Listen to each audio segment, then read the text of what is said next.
So far, 31,240 students have been served by Pencils of Promise.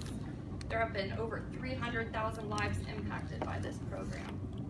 And then they are working on innovations such as smartphones, e-readers, long-range radio, and creative materials to reach the most underserved communities in the countries where they work. For instance, instead of buying them or trying to buy 50 books, they'll buy them a smartphone or e-reader where they can get 50 books on that. So since 2009, they have built 304 total schools, and I think at this time that's a lot higher than what this is saying. 50 million children of primary school age lack basic reading, writing, and math skills, so that's very important. And there have been 5,040 students trained in their WASH program, and that's a really cool program that's recognized internationally that teaches about the water, sanitation, and hygiene. Since 2012, 319 teachers supported 85% of communities visited by POP lack basic school infrastructure. And then 2,535 scholarships have been distributed. It says less than 60% of students enroll in secondary school across POP communities, so that's huge.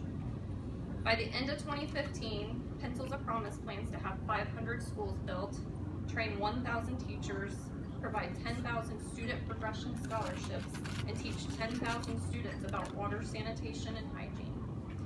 Today, POP works in Laos, Guatemala, Ghana, and Nicaragua in remote and underserved regions. And my company, Digestive Specialists, as I said, teamed up with them back in March. It takes $25,000 to build a school. We are more than halfway there. We're probably right around $14,000. And you can go onto our site and see that they track that. And then some statistics on education in Guatemala. That's the location or the region that we chose to build our school. We have a lot of employees that have ties there through their church and through other organizations, and it's geographically closest. So at the end of all of this, once our school is built, 2 lucky people will be able to go down there and actually see the school that's completed, and then see other schools that are in progress, meet the people of the communities. So we're excited about that. Sorry. Some statistics on education in Guatemala. 30% of children finish 6th grade, and only 50% of those enroll in secondary school. 24% of the population is illiterate, and 4 years is the average length of schooling for the Guatemalan child. In the US, it's 12, obviously.